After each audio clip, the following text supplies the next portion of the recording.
சின்ன மருமகள் சீரியலோட upcoming episode என்னென்னு பார்க்கலாம். ராஜாங்கத்தோட வீட்டில் கண்மணி நினச்ச மாதிரியே ஆறுமுகத்தை அவங்க கல்யாணம் பண்ண சந்தோஷத்தில் இருக்கிறாங்க. இந்த கல்யாணம் நம்ம செஞ்சுருக்கோன்னா அதுக்கு காரணமே தமிழ்செல்வி அண்ணி தான் அப்படின்னு கண்மணி ஆறுமுகத்துக்கிட்ட சொல்ல, உடனே ஆறுமுகமும் ஆமாம் கண்மணி, உன் வீட்டில் உள்ள எல்லாரும் என்னை வெளுத்து வாங்கி அனுப்புனப்ப கூட நீயும் நானும் ஒன்று சேர வாய்ப்பே இல்லைன்னு நினச்சேன்.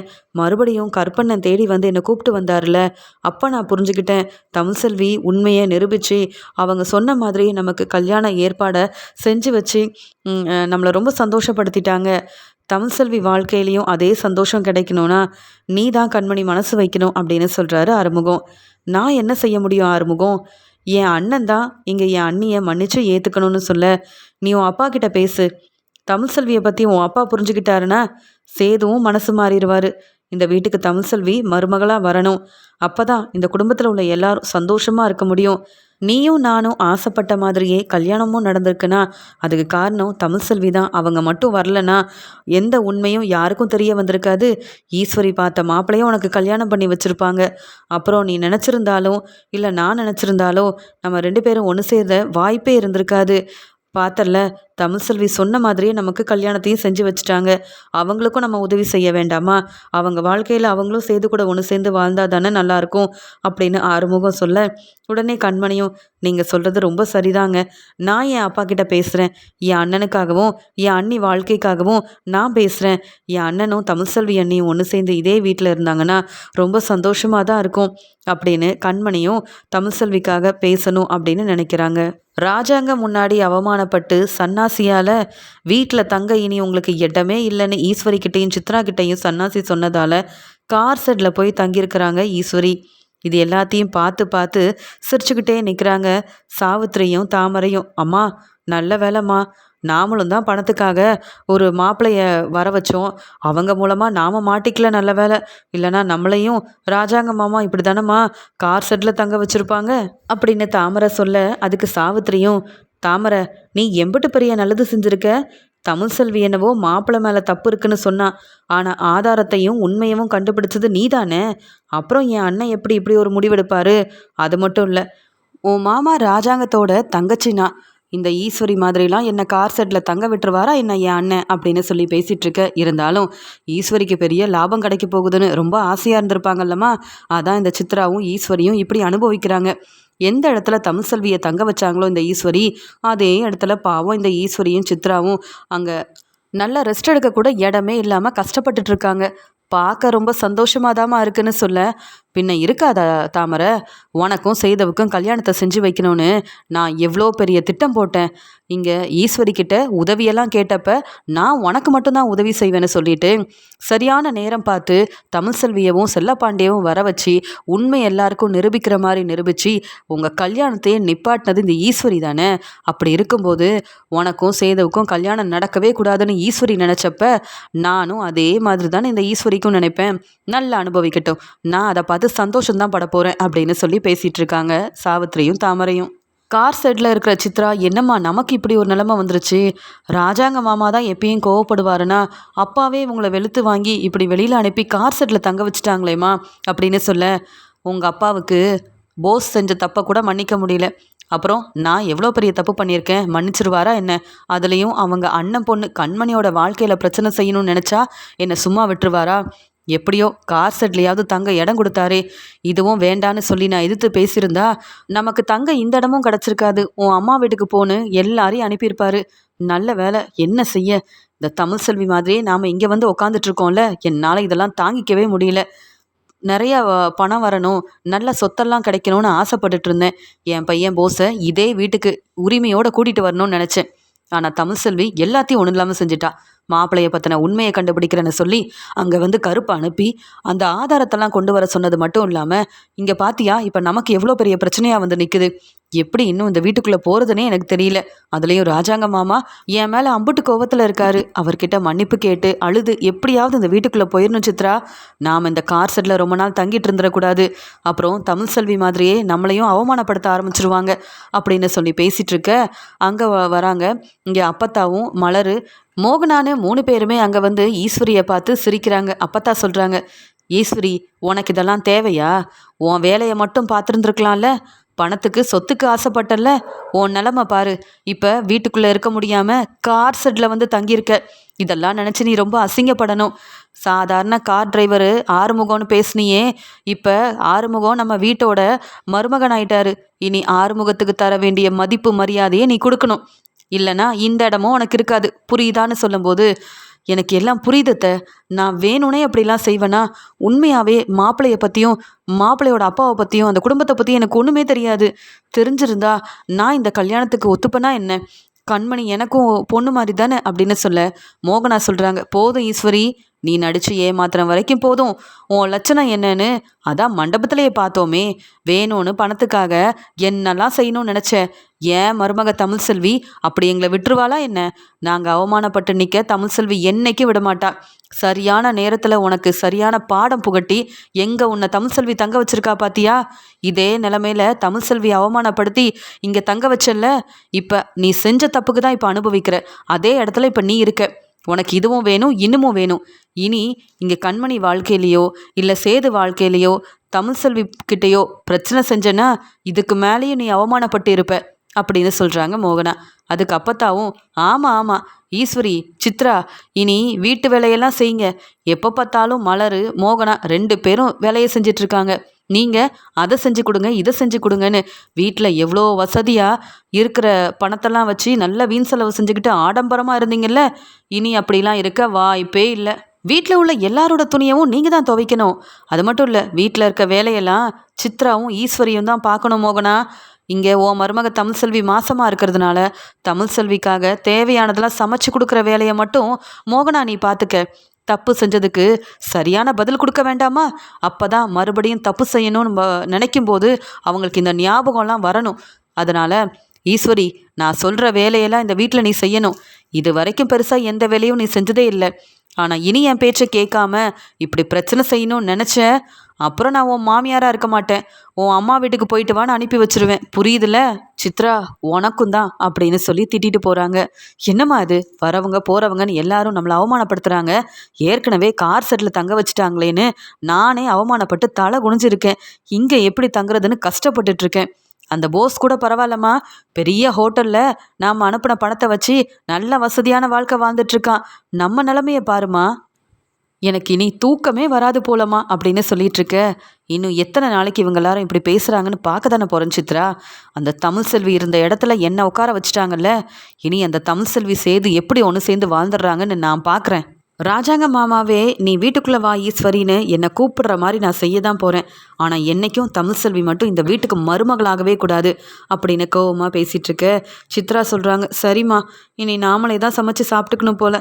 நமக்குன்னு நம்ம விருப்பப்பட்ட சாப்பாடை அந்த மலர் கூட சமைச்சு தரமாட்டா போல். என்னம்மா இப்படிலாம் நடந்துருச்சு அப்படின்னு ரெஸ்ட் எடுக்கிறதுக்காக போகிறாங்க. ஆனால் உட்காந்துக்கிட்டே ரொம்ப கோவமாக தமிழ்செல்வியை எப்படி இங்கேருந்து அனுப்புறது? தமிழ்செல்வியால் தான் போஸுக்கும் பிரச்சனை, எனக்கும் இப்போ பிரச்சனை. போஸ் இந்த வீட்டுக்குள்ளே வராமல் இருக்கிறதுக்கு காரணம் இந்த தமிழ்செல்வி. நான் இந்த வீட்டிலேருந்து வெளியில் வந்து இந்த கார் செட்டில் தங்கியிருக்கிறதுக்கு காரணமும் இந்த தமிழ்செல்வி. நாளைக்கு அந்த தமிழ்செல்விக்கு இருக்குது. அவளெல்லாம் சும்மா விடவே மாட்டேன். காலேஜில் போய் படித்தா அவள்லாம் பெரிய டாக்டர் ஆயிடுவாளா என்ன? பார்க்குறேன் எப்படி தன்னுடைய படிப்பை முடிக்கிறான்னு பார்க்குறேன். முதல்ல இங்கேருந்து தமிழ்செல்வியை நான் அவள் வீட்டுக்கு அனுப்பணும். வசந்தி வீட்டில் போய் தமிழ்செல்வி இருக்கணும். இங்கேயே இருந்தால் சரிப்பட்டு வராது அப்படின்னு ஈஸ்வரி யோசனை பண்ணிகிட்ருக்க. தன்னுடைய தங்கச்சி கண்மணியோட வாழ்க்கையில் வர இருந்த பிரச்சனைக்கு தமிழ்செல்வி தான் முற்றுப்புள்ளி வச்சு இப்போ என் தங்கச்சி கண்மணி ஆசைப்பட்ட மாதிரியே ஆறுமுகத்தை கல்யாணம் பண்ணியிருக்கானா. அதுக்கு காரணம் தமிழ்செல்வி. தமிழ்செல்வி செஞ்ச இந்த உதவியை நான் என்றைக்குமே மறக்க மாட்டேன். இது தெரியாமல் கல்யாணத்துக்கு கூட தமிழ்செல்வி வரலன்னு நான் யோசிக்காமல் எவ்வளோ பெரிய தப்பு பண்ணிட்டேன் அப்படின்னு தமிழ்செல்வியை பார்க்கறதுக்காக சேது வராரு. சேது வந்தது மட்டும் இல்லாமல் தமிழ்செல்வி படிச்சுட்ருக்காங்க. சேது வந்ததை கண்டுக்காமல் தமிழ்செல்வி அவங்க வேலையை பார்த்துட்ருக்க.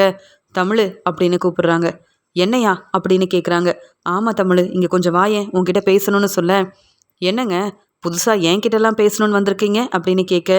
இல்லை, உண்மையாகவே உங்ககிட்ட பேசக்கூட எனக்கு தகுதி இல்லை தான். ஏன்னா என் தங்கச்சி கண்மணியை பற்றி நான் கூட பெருசாக இப்படிலாம் யோசிக்கல. ஆனால் என் தங்கச்சி கண்மணி ஆசைப்பட்ட வாழ்க்கையை நீ அமைச்சு கொடுத்துருக்க. அதுக்கு எவ்வளோதான் நன்றி சொன்னாலும் அதெல்லாம் பத்தவே பத்தாது. அதனால்தான் அப்படின்னு சொல்லும்போது, எனக்கு யாருடைய நன்றியும் வேண்டாங்க. நான் நிம்மதியாக என் வேலையை பார்க்க விடுங்க, அவ்வளவுதான்னு சொல்லும்போது, இல்லை தமிழ்செல்வி, நீ என்கிட்ட பேச வரும்போதெல்லாம் நான் உன்னை திட்டி அவமானப்படுத்தி அனுப்பியிருக்கேன். ஆனால் இன்றைக்கி நான் புரிஞ்சுக்கிட்டேன். நான் என்னதான் பேசினாலும் அந்த கல்யாணத்துக்கு நீ வரவே கூடாதுன்னு சொன்னாலும், ஏன் கல்யாணத்துக்கு வர உனக்கு தகுதி இல்லைன்னு உன்னை அவமானப்படுத்தினாலும், என் தங்கச்சிக்கு ஒரு பிரச்சனைனா நீ முன்னாடி வந்து நின்ன, உண்மையை நிரூபிச்ச. அதே மாதிரி தப்பு செஞ்சது ஈஸ்வரி சித்தி தான்னு எல்லாருக்கும் புரிய வச்ச. உன் நல்ல மனசு வேற யாருக்குமே வராது. என்னை மன்னிச்சிரு அப்படின்னு சொல்லும்போது, நான் யாருங்க உங்களை மன்னிக்கிறதுக்கு? நீங்கள் என்ன ஏற்றுக்க வேண்டாம். நம்ம வாரிசை முதல்ல ஏற்றுக்கணும். நீங்கள் எனக்கு நன்றி சொல்லணும். நீங்கள் என்கிட்ட மன்னிப்பு கேட்கணுன்றதுக்காகலாம் நான் இப்படி செய்யவே இல்லை. சொல்லப்போனால் உங்கள் தங்கச்சி கண்மணி மனசில் ஆறுமுகம் தான் இருந்தாருன்னு எனக்கு தெரியும். அவங்களுக்கு உதவி செய்யணும்னு நினச்சேன். அதனால தான் யாருக்கா இருந்தாலும் உதவின்னு கேட்டு வந்தா கண்டிப்பாக உதவி செய்வேங்க. என்னால் முடிஞ்சதை செஞ்சுட்டேன். இப்போ கண்மணி சந்தோஷமாக இருக்காங்கல்ல, அதுவே போதும் அப்படின்னு சொல்கிறாங்க தமிழ்செல்வி. உடனே செய்து தமிழ்செல்வி நீ சாப்பிட்டியா அப்படின்னு கேட்க, பரவாயில்லைங்க, நான் சாப்பிட்டேன்னா சாப்பிடலையான்னு கூட நீங்கள் கேட்குறீங்களா? இல்லைங்க, நான் இப்போ தான் வேலையிலேருந்து வந்தேன். எனக்கு நிறையா படிக்க வேண்டியது இருக்குது அப்படின்னு சொல்லிட்டு படிக்க ஆரம்பிக்கிறாங்க. தமிழ்செல்வி மாசமாக இருக்கிறதா வேற சொல்கிறா. இப்போ சாப்பிடாம படிக்கணும்னு வேற சொல்லிட்டு இருக்கா. தமிழ்செல்விக்காக இன்னைக்கு நாமளே சமைச்சு கொடுத்தா என்ன அப்படின்னு சொல்லிட்டு சேது தமிழ்செல்விக்காக ரொம்ப ஆசையாக சமைச்சு கொடுக்குறாரு. அது மட்டும் இல்லாமல் சமைக்க ஆரம்பிக்கிறாரு. அது எல்லாத்தையுமே அங்கே உட்காந்து பார்த்துக்கிட்டே இருக்கிறாங்க ஈஸ்வரி. என்ன தமிழ்செல்வியை எனக்கு பிடிக்கவே பிடிக்காதுன்னு சொன்ன சேது, இப்போ இந்த கண்மணியோட கல்யாணம் தமிழ்செல்வியால் தான் நடந்திருக்குன்னு சொல்லி இம்புட்டு நல்லா பேசிகிட்டு இருக்கான் சேது. அது மட்டுமா, தமிழ்செல்வி சாப்பிட்டாலான்னு கேட்டு சாப்பிடலன்னு உடனே சமைக்கலாம் ஆரம்பிச்சிட்டான். இப்படியே போனால் தமிழ்செல்வி மேலே உண்மையாகவே சேது ரொம்ப அக்கறையாக இருந்து மனசு மாறி தமிழ்செல்வியை ஏற்றுக்கிட்டு வீட்டுக்கு மருமகளாக கூட்டிகிட்டு வந்துட்டா அப்புறம் எங்கள் நிலைமை என்ன ஆகுறது? நாங்கள் இந்த கார் செட்லேயே தங்க வேண்டியதாயிருமே. அப்படி மட்டும் நடந்துடவே கூடாது. இப்போ போய் சேதுக்கிட்ட பேசினா ராஜாங்கமும் சேதுவும் நம்ம மேலே ரொம்ப கோபமாக இருக்கிறதுனால கண்டிப்பாக இந்த தமிழ்செல்வி முன்னாடி அவமானப்படுத்தி தான் அனுப்புவோம் இந்த சேது. பார்ப்போம் இதெல்லாம் எத்தனை நாள் நடக்குதுன்னு பார்க்க தானே போகிறேன். தமிழ்செல்வி திட்டம் போட்டு தான் இங்கே வந்திருக்கா போல, என்ன இங்கே வந்து உட்கார வச்சிட்டால அப்படின்னு சொல்லி தமிழ்செல்வி மேலே ஈஸ்வரிக்கு அவ்வளோ கோவம் வருது. சேது தமிழ்செல்விக்காக சமைச்சு சாப்பாடெல்லாம் கொடுக்குறாரு. இதை பார்த்த தமிழ்செல்வி பேரதிர்ச்சியோட, எனக்காகவா இதெல்லாம் செஞ்சீங்க அப்படின்னு கேட்க, ஆமாம் நான் சாப்பிட்டு வந்துட்டேன், ஆனால் நீ சாப்பிடலல்ல, அதனால தான் உனக்காக தான் சமைச்சேன். நீயும் சாப்பிடாம ஏன் இருக்கணும்? நல்லா படிக்கணும்னா ஆரோக்கியமாகவும் இருக்கணும்ல. இதை சாப்பிட்டுட்டு அப்புறம் நீ உட்காந்து படி அப்படின்னு சாப்பாடெல்லாம் கொடுத்துட்டு போகிறாங்க. இதை பார்த்த சேதுவை பார்த்து இங்கே சிரிச்சுக்கிட்டே இருக்கிறாங்க தமிழ்செல்வி. சேது சமைச்ச சாப்பாடை சாப்பிட்ட தமிழ்செல்விக்கு அவ்வளோ சந்தோஷமாக இருக்குது. இதே மாதிரி மனசு மாறி உண்மை என்னன்னு புரிஞ்சுக்கிட்டு என்னை சேது ஏற்றுக்கிட்டா ரொம்ப நல்லாயிருக்கும். என் அம்மா இங்கே வந்து வீட்டில் இருக்க அப்பத்தா மோகனா அத்தனை எல்லாரும் எவ்வளோ சந்தோஷப்படுவாங்க. என்ன செய்ய, எல்லாம் இனியாவது என் வாழ்க்கையில் நல்லபடியாக நடந்தால் சந்தோஷந்தான் அப்படின்னு யோசிக்கிறாங்க. இங்கே தமிழ்செல்வி சாப்பிட்டு முடிச்சுட்டு நல்லபடியாக படிக்கிறாங்க. காலையில் அதே மாதிரி சீக்கிரம் எழுந்திரிச்சு வேலைக்காக கிளம்பிட்டு இருக்காங்க. இதை பார்த்த சேது யோசிக்கிறாரு, பாவம் தமிழ்செல்வி இங்கே வந்து சீக்கிரமாக நல்லா வந்து தூங்கவும் முடியாமல் சரியாக சாப்பிடவும் முடியாமல் அங்கே ஹோட்டல் கடைக்கு வேலைக்கு போகிறது, இங்கே வீட்டில் வந்து நல்லா படிக்கிறதுன்னு ரொம்ப கஷ்டப்பட்டுட்ருக்கா. தமிழ்செல்வியோட அருமை பெருமை என்னன்னு எனக்கு தெரியும். நான் இத்தனை நாள் தமிழ்செல்வியை புரிஞ்சுக்காம ஏதோ பொய் சொல்லிட்டா அப்படின்னு சொல்லி கோவப்பட்டுட்டு இருந்தேன். ஆனால் என் குடும்பத்துக்கு ஒரு பிரச்சனைனா வந்து நிற்கிறது முன்னாடி தமிழ்செல்வி தான். அப்படி இருக்கும்போது தமிழ்செல்விக்கு எப்படியாவது உதவி செய்யணுமே. தமிழ்செல்வி வேலைக்கு போக வேண்டான்னு சொன்னால் கண்டிப்பாக கோவப்படுவா, அப்புறம் தேவையில்லாமல் பேசுவா. ஆனால் தமிழ்செல்வி படிப்புக்காக நம்ம உதவி செய்யணும். அதுக்கு முதல்ல தமிழ்செல்வியை உரிமையோட நம்ம வீட்டுக்கு மருமகளாக கூட்டிகிட்டு போகணும். எப்படி இதெல்லாம் தமிழ்செல்வி கிட்ட சொல்கிறதுன்னு புரியல அப்படின்னு சேது யோசிக்கிறாரு. தமிழ்செல்வி எப்பயும் போல் சீக்கிரமாகவே அந்த ஹோட்டல் கடைக்கு போகிறாங்க. ஆனால் ஹோட்டலோட ஓனர் ரொம்ப கோவமாக தமிழ்செல்வியை பார்த்து, என்னம்மா இப்போ எதுக்கு இங்கே வந்திருக்க? அன்னைக்கு நீ இங்கேருந்து கிளம்பி போகக்கூடாதுன்னு சொன்னால் எனக்கு நிறைய வேலை இருக்குன்னு என் பேச்சு கூட கேட்காம கிளம்பி போனேன். இனி இங்கே உனக்கு வேலை இல்லை, நீ கிளம்பி போயிட்டே இரு அப்படின்னு கடையோட ஓனர் பேசின உடனே இங்கே வந்து அழ ஆரம்பிக்கிறாங்க தமிழ்செல்வி. அண்ணே என்னை மன்னிச்சிருங்க, அன்னைக்கு பெரிய பிரச்சனை, நான் மட்டும் போகாமல் இருந்திருந்தா கண்மணி வாழ்க்கையவே காப்பாற்றிருக்க முடியாது. நான் போக போய் தானே கண்மணி வாழ்க்கையில் நல்லது நடந்திருக்கு. அதெல்லாம் சொன்னால் உங்களுக்கு புரியாது. உங்களை வந்து எதிர்த்து பேசிட்டு போகணும், உங்களை அவமானப்படுத்தணுன்றது என்னுடைய எண்ணமே இல்லைன்னு. நான் வந்து மற்றவங்களுக்கு உதவி செய்ய தான் போனேன்னு சொல்ல, உனக்கே இங்கே வருமானம் இல்லைன்னு தானம்மா இங்கே வந்து வேலைக்கு சேர்ந்துருக்க. மற்றவங்களுக்கு உதவி செஞ்சால் உனக்கு ஏதாவது பணம் கிடைக்குமா? இல்லை நல்ல பேர் தான் வரப்போதா? எதுவும் இல்லை. உன் படிப்புக்கு பணம் வேணும், அப்போ நீ சரியாக வேலை செய்யணுமா வேண்டாமா? நீ என் பேச்சை கேட்குற மாதிரியே இல்லைம்மா அப்படின்னு சொல்ல, இன்னொரு தடவை அப்படி நடக்காதுன்னு என்னை மன்னிச்சிருங்கண்ணே அப்படின்னு தமிழ்செல்வி கண் கலங்கி மன்னிப்பு கேட்குறாங்க. உடனே அந்த கடையோட ஓனர் சொல்கிறாரு, இதுக்கு மேலலாம் இப்படி நீ செஞ்சேன்னா இந்த கடையில் உனக்கு வேலை தரமாட்டேமா. இனியாவது பொறுப்பா ஒழுங்கா வேலையை பாரு, புரியுதுல அப்படின்னு சொல்லி அனுப்புறாரு. தமிழ்செல்வி சிரிச்சுக்கிட்டே ரொம்ப நன்றினே அப்படின்னு அங்கே போய் வேலை எல்லாத்தையும் செஞ்சுட்டு இருக்காங்க. இது எல்லாத்தையுமே சேது கவனிக்கிறாரு. இங்கே தமிழ்செல்வி கிளம்பி வரும்போதே அங்கே பின்னாடியே வந்த சேதுவும் கடையில் என்ன நடக்குது, தமிழ்செல்வியை அந்த ஓனர் என்னெல்லாம் சொல்கிறாருன்னு எல்லாத்தையும் பார்த்து ரொம்பவே மனசு வேதனைப்படுறாரு. தமிழ்செல்வி எப்படிப்பட்ட ஒரு வாழ்க்கை வாழணும், தமிழ்செல்வியை விரும்பி கல்யாணம் பண்ண என்னால் தமிழ்செல்வியை சரியாக பார்த்துக்காம தமிழ்செல்வி மேலே சந்தேகப்பட்டு ரொம்ப கஷ்டப்படுத்திட்டேன். இப்போ தமிழ்செல்வியோட நிலைமை இப்படியானதுக்கு காரணம் கூட நான் தான். இதே தமிழ்செல்வியை புரிஞ்சுக்கிட்டு நான் சந்தோஷமாக வாழ்ந்திருந்தா நானே தமிழ்செல்வியை படிக்க வச்சுருப்பேன். தமிழ்செல்வி தெரிஞ்சோ தெரியாமலோ ஒரு பொய் சொல்லிட்டா, அதை மன்னிக்காம அந்த பிரச்சனையை பெருசாக்க இப்போ தமிழ்செல்வி மாசமாக இருக்கும்போது கூட இவ்வளோ கஷ்டப்பட்டு வேலை செய்கிறாளே, இந்த பிரச்சனைக்கு எல்லாமே காரணம் நான் தான் அப்படின்னு யோசனை பண்ணிட்டு இங்கே மனசு வேதனையோட வீட்டுக்கு கிளம்பி வராரு சேது. இங்கே வீட்டுக்கு பார்த்தா ஈஸ்வரி, சித்ரா எல்லாரோட துணியவும் துவைக்கிறாங்க. வீட்டு வேலை எல்லாத்தையும் செஞ்சு அங்கே இதுக்கு மேலே வேலையே செய்ய முடியாதுன்ற மாதிரி உட்காந்துட்டு இருக்கிறத சேது கவனிக்கிறாரு. எப்படிப்பட்ட வாழ்க்கையை எங்கள் அப்பா அமைச்சு கொடுத்தாங்க, என் தங்கச்சிக்கே பிரச்சனை செய்யணும்னு நினச்சா இந்த ஈஸ்வரி, சித்ரா இவங்க எல்லாரும் சந்தோஷமாக அங்கே இருந்துட முடியுமா என்ன? நல்லா அனுபவிக்கிட்டோம். இவங்களுக்கெல்லாம் இதுவும் வேணும் இன்னமும் வேணும். என்னை பற்றியோ இல்லை தமிழ்செல்வியை பற்றியோ இவங்கெல்லாம் இனி தப்பாக பேசுனா நான்லாம் பார்த்துட்டு சும்மாவே இருக்க மாட்டேன்னு ஈஸ்வரி மேலே உள்ள கோவத்தில் முறைச்சிக்கிட்டே போகிறாரு இங்கே சேது. உடனே சித்ரா சொல்கிறாங்க, பார்த்தீங்களாம்மா நம்ம கஷ்டப்படுறத பார்த்துட்டு இந்த சேது ரொம்ப சந்தோஷமாக போகிறான். இதெல்லாம் நமக்கு தேவையாமா? பாருங்க, இங்கே தமிழ்செல்வி கூட அவள் துணியை கொடுத்து நம்மளை துவைக்க சொல்லிடுவா போலையே. இதெல்லாம் நமக்கு தேவையில்லாத வேலை. பேசாமல் போஸ் எங்கே இருக்கான்னு ஃபோன் பண்ணி கேளுங்கம்மா, அங்கேயாவது கிளம்பி போகலாம். இங்கே இருந்தால் இன்னும் அவமானப்பட்டு தான் நிற்கணும் போல அப்படின்னு சொல்ல, போஸுக்கே நம்ம பணம் கொடுத்தாதான் அவன் அந்த ஹோட்டலில் தங்க முடியும். இன்னும் கொஞ்ச நாள் தான். இதெல்லாம் நம்ம செஞ்சாதான் நல்ல பேர் வாங்க முடியும். நம்ம மறுபடியும் நம்ம நல்லது செய்கிற மாதிரியே நடித்து ஏமாத்தினாதான் அந்த வீட்டுக்கு போக முடியும். உன் அப்பா வேணும்னா நம்ம மேலே இருக்கிற கோவத்தை குறைச்சிடலாம். ஆனால் ராஜாங்க மாமாவே நம்மளை வீட்டுக்கு வர வைக்கணும்னா நம்ம இப்படிலாம் செஞ்சாதான் முடியும் சித்ரா. வேறு வழியே இல்லை. இவங்க சொல்கிற வேலையும் செய்யணும், இதுக்கு மேலே சொல்லாத வேலையும் நாம் தான் இனி செய்யணும். என்ன செய்ய அப்படின்னு சொல்லிட்டு கோவமாக ஈஸ்வரி அங்கே அப்பத்தாவுக்கு சொல்கிற ஒவ்வொரு வேலையும் செஞ்சிட்ருக்காங்க. தமிழ்செல்வி காலேஜெல்லாம் முடிச்சுட்டு அங்கே ஹோட்டல் கடையில் வேலையெல்லாம் பார்த்துட்டு வீட்டுக்கு வரதுக்குள்ளே தமிழ்செல்விக்காக பிடிச்ச மாதிரி சமைச்சு வைக்கிறாரு சேது. இதெல்லாம் பார்த்துட்டு கோவமான ஈஸ்வரி தமிழ்செல்வி கிளம்பி வரும்போதே, என்ன தமிழ் ரொம்ப சந்தோஷமாக இருக்க போல அப்படின்னு தேவையில்லாமல் தமிழ்செல்விக்கிட்ட பிரச்சனை செய்ய ஆரம்பிக்க, உடனே தமிழ்செல்வி சொல்கிறாங்க, உங்ககிட்ட நான் ஏன் பேசணும், நான் ஏன் வேலையை பார்த்துட்ருக்கேன், எதுக்கு தேவையில்லாமல் பிரச்சனை செய்ய இப்படி பேசுகிறீங்க அப்படின்னு சொன்ன உடனே, நீ எங்கடி உன் வேலையை பார்த்த, நீ உன் வேலையை மட்டும் பார்த்துருந்தா நாங்கள் ஏன்டி கார் செட்டில் தங்க போகிறோம், நீ தானே மாப்பிள்ளையை பற்றின உண்மையை கண்டுபிடிக்கிறேன்னு சொல்லி இந்த கல்யாணத்தை நிப்பாட்டி எங்களுக்கும் இப்படி ஒரு நிலைமை வந்ததுக்கு காரணம் நீ தானடி. ஆனால் நீ மட்டும் ரொம்ப சந்தோஷமாக இருக்க, உனக்காக சேது சமைச்சியெல்லாம் கொடுக்குறான், என்ன சேதுவோட மனசை மாற்றிட்டியாடி அப்படின்னு கேட்குறாங்க. போதும் போதும், யார் மனசையும் மாற்றணுன்ற எண்ணம் எனக்கு இல்லை. அவங்களா என்னை புரிஞ்சுக்கிட்டா அதுக்கு நான் ஒன்றும் செய்ய முடியாது.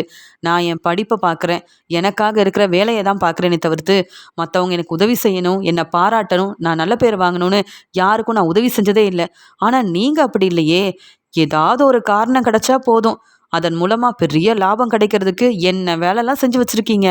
இப்படி செஞ்சால் அப்புறம் கார் செட்டில் தான் தங்க வைப்பாங்க. ஏன் தப்பு செய்யாத என்ன கார் செட்டில் தங்க வச்சிங்களே, தப்பு செஞ்ச உங்களை மட்டும் என்ன பாராட்டியா பேசுவாங்க, செஞ்ச தப்புக்கு நீங்கள் அனுபவிக்க வேண்டாமா என்ன அப்படின்னு சொல்ல, போதும் போதும், நீ எல்லாம் ஒரு ஆளுன்னு என் முன்னாடி நின்று பேசுகிறல அப்படின்னு கேட்க, உங்களை விட பெரிய தப்பெல்லாம் நான் செய்யலைங்க. என் குடும்பத்துக்காக நான் மாசமாக இருக்கேன்னு பொய் சொன்னேன். அதுக்காக நான் உண்மையை ஒத்துக்கிட்டு என் வீட்டுக்கும் கிளம்பி போயிட்டேன். உங்களை மாதிரி இந்த குடும்பத்தை ஏமாற்றிக்கிட்டு நிறைய சொத்து பணம் வரும்ன்ற ஆசையில் நான் யாரையும் ஏமாத்தலை. என் வீட்டுக்காரரை நம்பினேன்னா இப்போ மாசமாக தாங்க இருக்கேன். உண்மையாகவே எனக்கெல்லாம் நல்லதாக தான் நடக்கும். ஆனால் உங்கள் நிலைமையை யோசிச்சு பாருங்க. நான் என் வேலையை பார்த்துட்டு போனால் தேவையில்லாமல் கூப்பிட்டு வச்சு அவமானப்படுத்தணும்னு நினச்சிங்கன்னா நான்லாம் பார்த்துட்டு சும்மா இருக்க மாட்டேன். கொஞ்சம் ஞாபகப்படுத்தி பாருங்க, போஸால் இங்கே ராஜாங்க மாமாவுக்கு வர இருந்த பிரச்சனையிலேருந்து அவரை காப்பாற்றினது நான் தான். அதெல்லாம் இப்போ போய் ராஜாங்க மாமா முன்னாடி சொன்னேன், உங்கள் நிலைமை என்ன ஆகும், கார் செட்டில் கூட நீங்கள் தங்க முடியாது.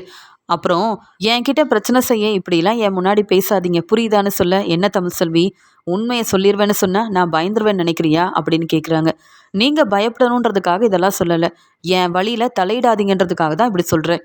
என்ன தேவையில்லாமல் பிரச்சனை செஞ்சிங்கன்னா எனக்கும் கோவம் வரும். அப்புறம் நீங்கள் செஞ்ச எல்லாத்தையும் எல்லாரும் முன்னாடியும் சொல்லுவேன். ஏன் ராஜாங்க மாமா மட்டும் இல்லை, இங்கே சன்னாசி மாமாவும் சேர்ந்தே முடிவெடுத்தா நீங்கள் இங்கே தங்க முடியாது பார்த்துக்கோங்க அப்படின்னு சொல்ல, உடனே சித்ரா சொல்கிறாங்க, என்னம்மா அந்த தமிழ் செல்விக்கிட்ட இப்படி பொறுமையாக பேசிகிட்டு இருக்கீங்க, பல்லார் பல்லார்னு அவளை வெளுத்து வாங்காம அப்படின்னு சொல்ல அங்கே செய்து வந்துடுறாரு. சித்தி என்ன செஞ்சிட்டு இருக்கீங்க? தமிழ் செல்வியை பற்றி என்னென்னவோ பேசுகிறீங்க. செஞ்ச தப்புக்கு நீங்கள் அனுபவிக்கிறது பத்தாதுன்னு தமிழ் செல்விக்கிட்ட பிரச்சனை செய்ய என்ன இருக்குது? தமிழ் செல்வியால் தான் இப்போ என் குடும்பத்தில் எல்லாரும் சந்தோஷமாக இருக்காங்க. தமிழ் செல்வியால் தான் என் தங்கச்சிக்கு அவள் விரும்பின வாழ்க்கை கிடச்சிருக்கு. ஆனால் உங்களால் நாங்கள் எல்லாரும் தலை குனிஞ்சு நின்னோம். அப்படி ஒரு நிலைமை வந்ததுக்கு காரணம் நீங்கள் தானே சித்தி. குடும்பத்தை ஏமாற்றி அதன் மூலமாக சந்தோஷப்படணும்னு நினச்சிங்க. உங்களுக்குன்னு பணம் சொத்து எல்லாமே வரணும்னு நினச்சிங்களே. நீங்கள்லாம் தமிழ் செல்வி முன்னாடி பேச உங்களுக்கு தகுதியே இல்லை. ஏன் பொண்டாட்டி தமிழ் செல்வியை பற்றி தப்பாக பேசுனீங்க, அவ்வளவுதான் அப்படின்னு சொல்ல, என்ன செய்தும் நான் ஒன்றும் பெருசாக பேசலை செய்துன்னு சொல்கிறாங்க. நான் எல்லாம் கேட்டுட்டு தான் இருந்தேன்.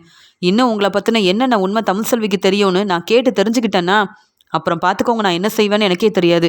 நீ வா தமிழ் செல்வி அப்படின்னு சொல்லி கையை பிடிச்சி தமிழ் செல்வியை கூட்டிகிட்டு போக, இதை பார்த்த சித்ராவும் இங்கே ஈஸ்வரியும் பேரதிர்ச்சியோடு நிற்கிறாங்க. என்ன நடக்குது இங்கே? இந்த சேது ரொம்ப தான் இந்த தமிழ் செல்விக்கு சப்போர்ட் பண்ணிகிட்டு இருக்கான். தமிழ் செல்வி என்னடானா கூப்பிட்டு பேசலான்னு நினச்சாலே அந்த பேச்சு பேசிட்டு போகிறா. இதெல்லாம் சரியில்லையே. இந்த தமிழ் செல்வி இன்னும் இங்கே இருக்கவே கூடாது, என்ன செய்கிறது அப்படின்னு ஈஸ்வரி யோசிக்கிறாங்க. இங்கே ராஜாங்கம் ரொம்பவே சந்தோஷமாக கண்மணி ஆறுமுகம் 2 பேரையும் நல்லா சாப்பிடுங்க, அது மட்டும் இல்லாமல் உங்களுக்கு என்ன வேணுமோ சொல்லுங்கள், மோகனா ஒவ்வொன்றையும் பார்த்து பார்த்து சமைச்சு கொடுக்கணும் மாப்பிள்ளைக்கு அப்படின்னு சொல்லி பேசிகிட்டு இருக்க அங்கே 2 பேரையும் கூப்பிட்டு பேசுகிறாங்க.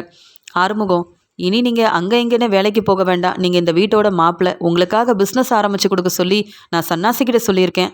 நீங்கள் சந்தோஷமாக பிஸ்னஸை பார்த்துக்கிட்டா போதும். உங்கள் அக்கா பொண்ணுன்னு அவங்களுக்கும் ஒரு நல்ல வீடையும் நாங்கள் ஏற்பாடு பண்ணி தரோம். நாங்கள் உங்கள் குடும்பத்தையும் பார்த்துக்குறோம். நீங்கள் இங்கேயே இருந்தால் நல்லாயிருக்கும். நீங்கள் வெளியில் போயெல்லாம் சம்பாதிக்கணுன்ற அவசியம் இல்லை. கண்மணி எங்கள் கூட இருந்தால் கொஞ்சம் சந்தோஷமாக இருக்கும்னு நினைக்கிறோன்னு சொல்ல, உடனே ஆறுமுகம், ஐயா என்னை மன்னிச்சிருங்க. நீங்கள் என்ன சொன்னாலும் நான் கேட்குறேன்.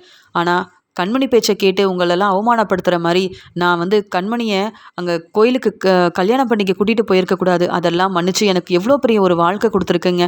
அது மட்டுமா என் அக்காவையும் என் அக்கா பொண்ணையும் பார்த்துக்கிறேன்னு சொல்கிறீங்களே, உங்கள் நல்ல மனசு யாருக்குமே வராது. நீங்கள் என்ன சொன்னாலும் நான் கேட்குறேன் ஐயா. இந்த வீட்டுக்கு மாப்பிள்ளையாக வர எனக்கு தகுதியே இல்லை. ஆனாலும் எனக்காக நீங்கள் இம்பிட்டு செய்யும்போது நீங்கள் சொல்கிறத நான் கேட்க மாட்டேனா? எனக்கும் கண்மணியோட வாழ்க்கை முக்கியம். கண்மணியோட சந்தோஷம்தான் என்னுடைய சந்தோஷம் அப்படின்னு சொல்கிறத கேட்டு ராஜாங்க ரொம்ப சந்தோஷப்படுறாரு. அந்த சமயம் ஆறுமுகம் எல்லாரும் முன்னாடி ராஜாங்கத்துக்கிட்ட, ஐயா நான் உங்ககிட்ட ஒன்று கேட்கணும்னு நினைக்கிறேன். நான் கேட்டால் அதை தப்பாக நினச்சிக்க மாட்டீங்கன்னு சொல்ல, நீங்கள் இப்போ என் வீட்டு மாப்பிள்ளை, என்ன வேணாலும் கேளுங்க அப்படின்னு சொல்லும்போது, எனக்காகவோ இல்லை என் குடும்பத்துக்காகவோ நான் எதுவும் கேட்கல. சொல்லப்போனால் கண்மணிக்கு கூட நீங்கள் எதுவுமே தர வேண்டாம். ஆனால் இந்த வீட்டு மருமக தமிழ் செல்வியை மன்னிச்சு நீங்கள் சேது கூட ஒன்று சேர்ந்து வாழ வச்சா நான் ரொம்ப சந்தோஷப்படுவேன். எனக்காக ஏதாவது செய்யணும்னா ஐயா நீங்கள் இதை செஞ்சாலே போதும். எங்களுக்கு கல்யாணம் ஆனதுக்கு காரணம் தமிழ் செல்வி. அவங்க நல்ல மனசை நாங்கள் புரிஞ்சுக்கிட்டோம். நீங்களும் புரிஞ்சுக்கிட்டீங்கன்னா ரொம்ப நல்லாயிருக்கும் அப்படின்னு சொல்ல, உடனே அப்பத்தா சொல்கிறாங்க, பாத்தியா நம்ம வீட்டு மாப்பிள்ளை இங்கே ஆறுமுகம் தமிழ் செல்வியை இந்த வீட்டுக்கு மருமகளாக கூட்டிகிட்டு வரணும்னு ஆசைப்படுறான். அப்படி தானே ஆறுமுகம் அப்படின்னு கேட்க, ஆமாம் அப்பத்தா அப்படின்னு சொல்லி சந்தோஷமாக பேசிகிட்டு இருக்காங்க. அப்போ தான் உடனே சன்னாசி சொல்கிறாங்க, அண்ணே தப்பு செஞ்சது ஈஸ்வரியும் சித்ராவும். அவங்கள நம்ம கார் செட்டில் தங்க வச்சிட்டோம். ஆனால் நல்லது செஞ்ச தமிழ் செல்விக்கு நம்ம பெருசாக எதுவுமே செய்யவே இல்லையேன்னு. நம்ம மாப்பிள்ளை ஆறுமுகம் சொல்கிறதும் சரிதானே. மாப்பிள்ளையை பற்றின உண்மையை தமிழ் செல்வி கண்டுபிடிக்கணும்னு சொல்லாமல் இருந்திருந்தா நம்மளால் ஒன்றுமே செஞ்சுருக்க முடியாது. கண்மணிக்கும் ஈஸ்வரி பார்த்த மாப்பிள்ளைக்கும் கல்யாணம் நடந்திருக்கும். அப்புறம் நம்ம எல்லாரும் அவமானப்பட்டு தலை குனிஞ்சு நின்றுப்போம்லன்னு. அப்படியெல்லாம் நடக்காமல் நம்மளை காப்பாற்றினது தமிழ் செல்வி தானே. கண்மணி ஆசைப்பட்ட வாழ்க்கையும் கிடைச்சிருக்குன்னா அதுக்கு காரணம் தமிழ் செல்வி தான். தமிழ் செல்விக்காக ஏதாவது செய்யணும்னு நீங்கள் நினச்சிங்கன்னா சேது தமிழ் செல்வியை ஒன்று சேர்த்து வச்சா சேதுவும் தமிழ் செல்வியும் இந்த வீட்டுக்கு வருவாங்க, சந்தோஷமாக இருப்பாங்க. நம்ம அம்மாவும் அதுதானே ஆசைப்பட்டுட்ருக்காங்க. நாம் எத்தனை நாள் தான் தமிழ் செல்வி நம்ம வீட்டு மருமக மேலே கோவமாகவே இருக்க முடியும் அப்படின்னு சொல்லி கேட்கும்போது, சாவித்திரியும் இங்கே தாமரையும் செஞ்ச தப்பை நம்ம மன்னிச்சோம். அதே மாதிரி தமிழ் செல்வி செஞ்ச தப்பையும் மன்னிச்சா நல்லா இருக்கும்னே. சேது வாழ்க்கைக்கும் அதுதான் சரின்னு எனக்கு தோணுது. இங்கே யோசிச்சு ஒரு நல்ல முடிவாக எடுங்கண்ணே. இங்கே ஆறுமுகம் ஆசைப்பட்டு இதை கேட்டதுக்கப்புறமா நம்ம செய்யலைன்னா எப்படி அப்படின்னு சொல்லிட்டு இருக்காங்க. உடனே கண்மணி, ஆமாப்பா நானும் இதை பற்றி உங்ககிட்ட பேசணும்னு நினச்சேன். தமிழ் செல்வி அண்ணி நம்ம குடும்பத்துக்காக எவ்வளோ நல்லது செஞ்சுருக்காங்க. அப்புறம் எதுக்கு சேதனை தமிழ் செல்வி அண்ணியை விட்டு பிரியணும்ப்பா. நீங்கள் எடுத்து சொன்னீங்கன்னா கண்டிப்பாக சேதனை மனசு மாற வாய்ப்பு இருக்குது. அண்ணி நம்ம வீட்டுக்கு மருமகளாக வரணும். தப்பு செஞ்ச எல்லாரையும் நீங்கள் இத்தனை நாள் நல்லா பார்த்துக்கிட்டீங்க. அவங்களுக்கு என்னென்ன வேணும்னு பார்த்து பார்த்து செஞ்சீங்க. ஆனால் இப்போ வரைக்கும் நம்மளுக்கு உதவி செய்கிற தமிழ்செல்வி அண்ணி அங்கே அந்த சின்ன வீட்டில் தங்கி இருக்கணுமா? வேண்டாம்ப்பா. நம்ம வீட்டு மருமகளை நாம தான் இந்த வீட்டுக்கு வர வைக்கணும். அதுக்காக நீங்கள் என்ன செய்யணுமோ செய்யுங்கப்பா. இது என்னுடைய ஆசை மட்டும் இல்லை, இந்த வீட்டு மருமகன் உங்கள் மாப்பிள்ளை ஆறுமுகத்தோட ஆசையும் கூட. நமக்கு உதவி செஞ்ச தமிழ்செல்வி அன்னைக்கு கண்டிப்பாக ஏதாவது நம்ம செய்யணும் அப்படின்னு கண்மணியும் தமிழ்செல்விக்கு சப்போர்ட் பண்ணி பேசுகிறாங்க. உடனே இங்கே மோகனா மலருன்னு எல்லாருமே இங்கே ராஜாங்கத்துக்கிட்ட இதை பற்றி பேச ஆரம்பிக்க ராஜாங்கம் உட்காந்து யோசிக்கிறாரு. இவங்க எல்லாரும் சொல்கிறது சரிதான். தமிழ்செல்வி என்னவோ மாசமாக இருக்கிறதா பொய் சொல்லி ஏமாத்திருந்தாலும் இப்போ உண்மையாகவே மாசமாக இருக்கா. அதனால் அவள் சொன்ன பொய்யெல்லாம் நம்ம மறந்துட்டு மன்னிச்சுட்டு இப்போ இந்த வீட்டு வாரிசை சுமக்கிற தமிழ்செல்வியை எல்லா உரிமையோடையும் இந்த வீட்டுக்கு கூட்டிகிட்டு வரணும். சேது கூட ஒன்று சேர்த்து வைக்கணும். இந்த வீட்டில் யாரெல்லாம் ரொம்ப நல்லவங்க நம்பிட்டு இருந்தனோ அவங்க எல்லாருமே என்னை அவமானப்படுத்திட்டாங்க. என் பொண்ணு கண்மணியோட வாழ்க்கையில் ஏன் அந்த ஈஸ்வரி கூட இவ்வளோ பெரிய பிரச்சனை செய்யணும்னு நினச்சி சொத்து பணம் இதுக்காக என்னென்னவோ செஞ்சாங்க. ஆனால் தமிழ்செல்வி எதுக்குமே ஆசைப்படாமல் தனியாக இருந்து படித்து முன்னேறணும் அப்படின்ற மாதிரி நினச்சிட்டு இருக்கா. தமிழ்செல்விக்கு ஏன் நம்ம உதவி செய்யக்கூடாது? தமிழ்செல்வி செஞ்ச எல்லா தப்பையும் மன்னிச்சு இந்த வீட்டுக்கு மருமகளாக கூட்டிகிட்டு வந்தா கண்டிப்பாக என் பையன் செய்து மனசு மாறி தமிழ்செல்வி கூட ஒன்று சேர்ந்து வாழ்வான். அதை பார்த்து வீட்டில் இருக்க எல்லாரும் சந்தோஷப்பட்டா எனக்கும் நல்லா இருக்குமே அப்படின்னு சொல்லி யோசிக்கிறாரு. நாளைக்கே தமிழ்செல்வி கிட்ட பேசணும், தமிழ்செல்வியை இந்த வீட்டுக்கு மருமகளாக நானே கூட்டிகிட்டு வரணும் அப்படின்னு சொல்லி ராஜாங்கமும் யோசிக்கிறாரு, முடிவெடுக்கிறாரு. தாமரை சாவித்திரி கிட்ட சொல்கிறாங்க, என்னம்மா நடக்குது? எல்லாரும் அந்த தமிழ்செல்வியை தலையில் தூக்கி வச்சு கொண்டாடுறாங்கம்மா. அது மட்டும் இல்லை, ராஜாங்கம் அம்மா மனசு மாறி தமிழ்செல்வி இந்த வீட்டுக்கு மருமகளாக வர வச்சுட்டா என்னம்மா செய்கிறது அப்படின்னு சொல்லி கேட்குறாங்க. அதெல்லாம் நடக்கவே நடக்காது. அப்படியே என் அண்ணன் முடிவெடுத்தாலும் சேது கண்டிப்பாக தமிழ்செல்வி கூட சேர்ந்து வாழ்வேன்னு சொல்லவே மாட்டான். ஏன்னா தமிழ்செல்வி செஞ்சதும் தப்பு, அந்த செல்லப்பாண்டி செஞ்சதும் அதை விட பெரிய தப்பு. அப்படி இருக்கும்போது சேது மனசு மாற வாய்ப்பு இல்லை. கண்டிப்பாக இவங்க எல்லாரும் நினைக்கிறது நடக்கவே நடக்காது. தாமரை, நீ வேணும்னா பாரு, அந்த ராஜாங்கம் சேதுவை கூப்பிட்டு பேசினாலும் நான் தமிழ்செல்வி கூட வாழ விருப்பமே இல்லை அப்படின்னு தனக்கு விருப்பம் இல்லைன்னு சேது சொல்வானே தவிர்த்து சேதுவும் தமிழ்செல்வியும் ஒன்று சேர்ந்து வாழ இங்கே வாய்ப்பே இல்லை, நீ கவலைப்படாம இரு அப்படின்னு சொல்லி பேசிட்டு இருக்காங்க. அங்கே வசந்தி யோசிக்கிறாங்க, கல்யாணத்தில் நடந்த பிரச்சனையை எப்படி தமிழ்செல்வி சமாளிச்சான்னு தெரியல அப்படின்னு தமிழ்செல்விக்கு ஃபோன் பண்ணுறாங்க. உடனே தமிழ்செல்வி சந்தோஷமா அம்மா சொல்லுங்கம்மான்னு சொல்லும்போது, தமிழ்செல்வி நீ அந்த கல்யாணத்தை நிப்பாட்டிட்டல, அந்த தப்பு செஞ்ச மாப்பிள்ளைய போலீஸ்ல வசமாக மாட்டி விட்டுட்டல, என்ன பிள்ளை நடந்தது, ஃபோன் பண்ணியாவது என்கிட்ட சொல்ல வேண்டாமா அப்படின்னு கேட்க, அம்மா கண்மணி ஆசைப்பட்ட மாதிரியே கண்மணி ஆறுமுகத்தை கல்யாணம் பண்ணிக்கிட்டாமா. அந்த மாப்பிள்ளையோட லட்சணம் என்னன்னு தெளிவாக கருப்பண்ண ஆதாரத்தோட வந்து உண்மையை நிரூபிச்சிட்டாரு. போலீஸையும் கூட்டிகிட்டு வந்ததால அங்கே மாப்பிள்ளையும் மாப்பிள்ளை வீட்டில் உள்ளவங்களும் வசமாக மாட்டிக்கிட்டாங்கம்மா. இதுக்கெல்லாம் காரணம் நீங்கள் தாம்மா. நீங்கள் மட்டும் அப்பா சொன்ன உண்மையை என்கிட்ட சொல்லாமல் இருந்திருந்தா இதெல்லாம் நடந்திருக்க வாய்ப்பே இருந்திருக்காதுமா. அந்த மாப்பிள்ளையை வெளுத்து வாங்கி அனுப்பியாச்சுமா. கண்மணி ஆசைப்பட்ட வாழ்க்கையும் கண்மணிக்கு கிடச்சிருச்சுன்னு சொல்ல இதை கேட்க எம்பிட்டு சந்தோஷமாக இருக்குது. எப்படியோ சம்மந்தி வீட்டில் உள்ள எல்லாருமே இப்போ சந்தோஷமாக இருக்காங்கல்ல. உங்கள் அப்பா சொல்லிக்கிட்டே இருந்தார், சம்மந்தி யார் முன்னாடி அவமானப்பட்டு நிற்கக்கூடாதுன்னு. நீ அதே மாதிரி உண்மையை நிரூபிச்சிட்ட தமிழ்செல்வி. உன்னை நினச்சா எனக்கு ரொம்ப பெருமையாக இருக்குன்னு சொல்ல, பெருசாக இதில் நான் என்னம்மா செஞ்சுட்டேன் அப்படின்னு சொல்கிறாங்க. சாப்பிட்டியா பிள்ளைன்னு கேட்க, நான் சாப்பிட்டேம்மா, இப்போ படிச்சுட்ருக்கேன், நாளைக்கு சீக்கிரமாக காலேஜுக்கு போகணும்னு சொல்ல, எப்படிப்பட்ட வாழ்க்கை வாழ வேண்டிய நீ அங்கே சின்ன வீட்டில் தங்கிட்டுருக்க, அது மட்டுமா நீ படிக்கணும்னு சொல்லி அந்த ஹோட்டல் கடையில் வேலை பார்த்துட்ருக்க. இப்படிலாம் நடக்கணும் நான் எதிர்பார்க்கவே இல்லை தமிழ்செல்வி. எப்பயும் போல் அங்கே ராஜாங்கத்தோட வீட்டில் சின்ன மருமகளாக சந்தோஷமாக நீ செய்து கூட ஒன்று சேர்ந்து வாழணுன்றது எங்களுடைய ஆசை. அதெல்லாம் எப்போ தான் நடக்குமோ தெரியலன்னு பேசுகிறாங்க வசந்தி. அம்மா அதெல்லாம் நடக்கணும்னு நான் நினைக்கலம்மா. எல்லாரும் என்னை புரிஞ்சுக்கிட்டா போதும். நீ நல்லபடியாக சாப்பிட்டு ரெஸ்ட் எடுமா, நான் ஃபோனை வைக்கிறேன் அப்படின்னு சொல்ல வேண்டியதெல்லாம் சொல்லிட்டு தமிழ்செல்வி ஃபோனை வைக்கிறாங்க. இதை அப்படியே சேது கவனிக்கிறாரு. அப்போ தான் சேது புரிஞ்சுக்கிறாரு, தமிழ்செல்விக்கு வசந்தி செல்லப்பாண்டி சொல்லி தான் இந்த மாப்பிள்ளையோட லட்சணமே தெரிஞ்சிருக்கு. அதனால தான் மாப்பிள்ளையை பற்றின உண்மையை தமிழ்செல்வி கண்டுபிடிக்கணும்னு நினச்சிருக்கா. அது மட்டும் இல்லை, இங்கே வந்து செல்லப்பாண்டி நம்ம குடும்பத்துக்கு பிரச்சனை செஞ்சவர் தான். ஆனால் இந்த விஷயத்தில் செல்லப்பாண்டி உதவி செஞ்சுருக்காரு. இதெல்லாம் தெரியாமல் தமிழ்செல்வி சொன்னது எல்லாமே பொய்ன்னு நான் தான் புரிஞ்சிக்காமல் இருந்துட்டேன். தமிழ்செல்வியவும் தமிழ்செல்வி வீட்டில் உள்ள எல்லாரையும் அவமானப்படுத்தி பேசிட்டேன். தப்பெல்லாமே என் பக்கம்தான் இருக்குது அப்படின்னு செய்து புரிஞ்சுக்கிறாரு. ஆனால் தமிழ்செல்வி மனசு யாருக்குமே வராதுன்னு கொஞ்சம் கொஞ்சமாக தமிழ்செல்வி செஞ்ச தப்பெல்லாம் மறந்து மன்னிச்சு தமிழ்செல்வி கூட ஒன்று சேர்ந்து வாழணும்னு செய்து ஆசைப்படுறாரு. காலையில் சீக்கிரமாகவே இங்கே வந்து அப்பத்தா, மோகனா, மலருன்னு எல்லாரையும் கூப்பிட்டுட்டு சன்னாசி ராஜாங்கம் இங்கே வந்து தமிழ்செல்வி தங்கியிருக்க அந்த இடத்து வாசலில் வந்து நிற்கிறாங்க. இதை பார்த்துட்டு சேதுவும், அப்பா என்னப்பா நீங்கள் இங்கே வந்திருக்கீங்க அப்படின்னு கேட்க, என் மருமக தமிழ்செல்வியை கூப்பிடு சேதுன்னு சொல்லும்போது, அப்பா என்னப்பா சொல்கிறீங்க ஒன்றுமே புரியல அப்படின்னு சொல்ல, முதல்ல தமிழ்செல்வியை வர சொல்லு அப்படின்னு சொல்கிறாங்க. தமிழ்செல்வி அப்பா கூப்பிடுறாரு பாரு அப்படின்னு செய்து சொல்லும்போது எல்லாரும் வாசல்ல வந்து நிற்கிறத பார்த்துட்டு, மாமா உள்ள வாங்க மாமா அப்படின்னு சொல்ல, நீ தான் எங்கள் வீட்டுக்கு மருமகளாக வரணும், உன்னை கூப்பிட்டு போகிறதுக்காக தான் நாங்கள் எல்லாரும் இங்கே வந்து நிற்கிறோம் அப்படின்னு இங்கே ராஜாங்கம் பேசுறது ஒன்றுமே புரியாமல் தமிழ்செல்வி, என்னம்மாம்மா சொல்கிறீங்க, நான் அங்கே வரணுமா, வேண்டாமாம்மா நான் இங்கேயே தங்கிக்கிறேனே அப்படின்னு சொல்கிறாங்க.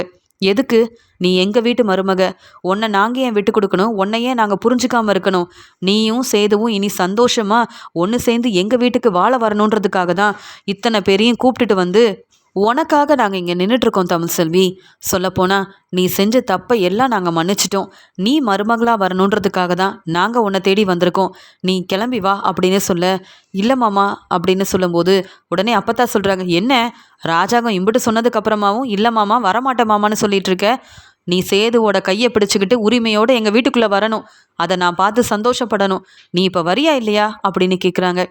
அப்பத்தா நான் கண்டிப்பாக வரேன் அப்பத்தா அப்படின்னு சேதுவை பார்க்கும்போது சேது சிரிச்சுக்கிட்டே, எனக்கு சரிதான்ப்பா, நான் தமிழ்செல்வி செஞ்ச எல்லா தப்பையும் மன்னிச்சிட்டேன்ப்பா, தமிழ்செல்வி செஞ்ச உதவியை நான் மறக்கக்கூடாதுன்னு நான் தமிழ்செல்வியை மன்னிச்சு ஏற்றுக்கிட்டேன்ப்பா, தமிழ்செல்விக்கிட்ட எப்படி சொல்கிறதுன்னு தான் யோசனை பண்ணிகிட்டு இருந்தேனே தவிர்த்து, நீங்களே மனசு மாறி தமிழ்செல்வியை வீட்டுக்கு கூப்பிட்டதுக்கப்புறம் நான் எப்படிப்பா தமிழ்செல்வியை கூப்பிட்டு வராமல் இருப்பேன், நாங்கள் 2 பேரும் வரோம்ப்பா அப்படின்னு மெதுவாக சேது சிரிச்சுக்கிட்டே தமிழ்செல்வியை பார்க்க, தமிழ்செல்வியும், மாமா நீங்கள் மனசு மாறுவீங்கன்னு நான் நினைக்கவே இல்லைன்னு சொல்ல, ஓ நல்ல மனசுக்காக தாம்மா நான் மனசு மாறிட்டேன், எத்தனை நாள் தான் ஓ மேலே உள்ள கோவத்தில் உங்ககிட்ட பேசாமல் என் வீடு வாரிசை சுமக்கிற நீ இங்கே தங்கியிருந்தால் சரிப்பட்டு வராதுன்னு நான் புரிஞ்சுக்கிட்டேன், என் பொண்ணு கண்மணி வாழ்க்கையில் இருந்த பிரச்சனைக்கெல்லாம் முற்றுப்புள்ளி வச்சு இங்கே கண்மணிக்கு ஒரு நல்ல வாழ்க்கையை அமைச்சு கொடுத்துருக்கு, அதை விட உன் அப்பா பேச்சை கேட்டு உங்கள் அப்பா சொன்ன மாதிரியே அந்த மாப்பிள்ளை எப்படிப்பட்டவருன்ற உண்மையை நிரூபிச்சிருக்க, உன் புத்திசாலித்தனம் உன் திறமை வேற யாருக்குமே வராது, இப்படிப்பட்ட மருமக எங்களுக்கு கிடைக்க நாங்கள் கொடுத்து வச்சுருக்கணும், அப்புறம் உன்னை பற்றி புரிஞ்சுக்கிட்டேன்னா எப்படிமா உன்னை வந்து மன்னிச்சு ஏற்றுக்காமல் இருப்போம், நீ வாமா அப்படின்னு சொல்லி ரொம்பவே சந்தோஷமாக சிரிச்சுக்கிட்டே தமிழ்செல்வி சேது 2 பேரும் ஒன்று சேர்ந்து அங்கே ராஜாங்கத்தோட வீட்டுக்கு போக, அங்கே இருந்த அப்பத்தா சொல்கிறாங்க, எங்கே அந்த ஈஸ்வரியும் சித்ராவும் அப்படின்னு சொல்லி கூப்பிடுறாங்க.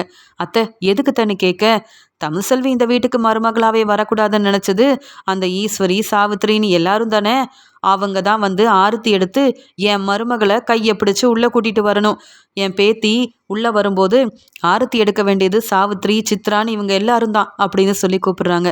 உடனே இங்கே மோகனாவும், நானும் மலரும் இருக்கோம் லத்த அப்படின்னு சொல்ல, நீங்கள் எப்பயுமே இங்கே தமிழ்செல்வி நல்லா இருக்கணும்னு நினைக்கிறவங்க, ஆனால் சேதுவும் தமிழ்செல்வியும் ஒன்று சேரக்கூடாதுன்னு நினைக்கிறவங்க தான் தமிழ்செல்வி முன்னாடி வந்து அவமானப்பட்டு நிற்கணும், எங்கே அந்த சாவித்திரி, எங்கே அந்த ஈஸ்வரி அப்படின்னு அப்பத்தா கூப்பிடுறாங்க.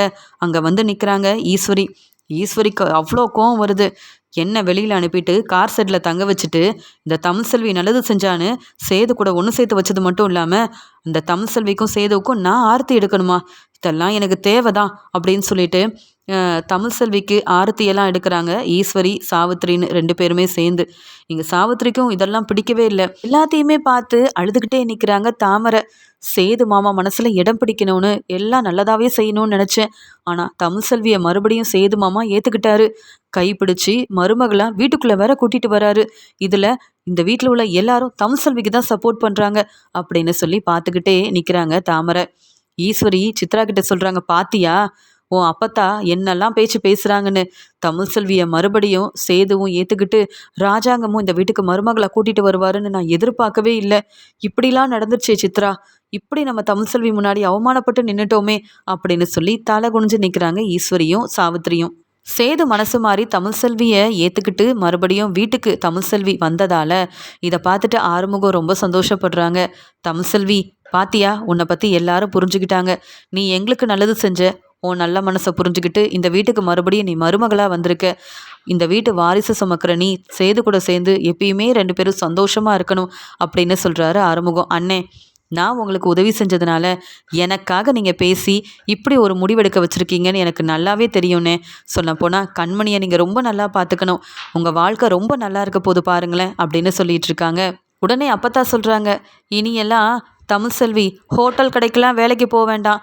புரியுதா தமிழ்செல்வி? நீ இந்த வீட்டோட மருமக. நீ எம்புட்டு வேணாலும் படி. அதுக்கு சேதுவும் ராஜாங்கமும் உதவி செய்வாங்க. நீ சம்பாதிக்கணுன்ற எந்த அவசியமும் இல்லை.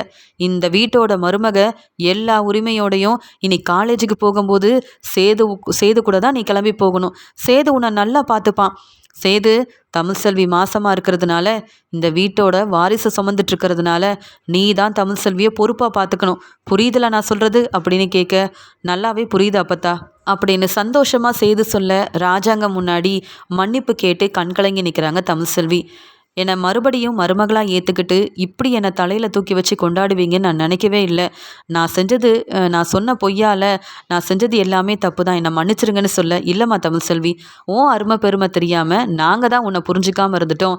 சொல்லப்போனால் நானும் சேதுவும் உன்னை ரொம்ப அவமானப்படுத்தி பேசியிருக்கோம். அதுக்கெல்லாம் நாங்கள் தாம்மா மன்னிப்பு கேட்கணும்னு ஒருத்தரை புரிஞ்சுக்கிட்டு தமிழ்செல்வி மறுபடியும் வீட்டுக்கு வந்ததால் அப்பத்தா, மோகனா, ராஜாங்கம், சேதுன்னு, மலருன்னு எல்லாரும் சந்தோஷமாக இருந்தாலும் இதெல்லாம் பார்த்துட்டு ரொம்பவே கோவத்தில் நிற்கிறாங்க ஈஸ்வரியும் சாவித்திரி. இதை பார்த்துட்டு தாங்கிக்க முடியாத தாமரை நினைக்கிறாங்க, எனக்கு கிடைக்க வேண்டிய ஒரு நல்ல வாழ்க்கை மறுபடியும் இந்த தமிழ்செல்விக்கு கிடைச்சிருச்சே அப்படின்னு நினைக்கிறாங்க தாமரை. தமிழ்செல்வியோட நல்ல மனசுக்கும் தமிழ்செல்வி செஞ்ச உதவிக்கும் இங்கே தமிழ்செல்வியும் சேதுவும் ஒருத்தரை புரிஞ்சுக்கிட்டு மறுபடியும் சேதுவும் தமிழ்செல்வியும் ஒன்று சேர்ந்துட்டாங்கன்னு ராஜாங்க வீட்டில் உள்ள எல்லாரும் சந்தோஷப்படுறாங்க.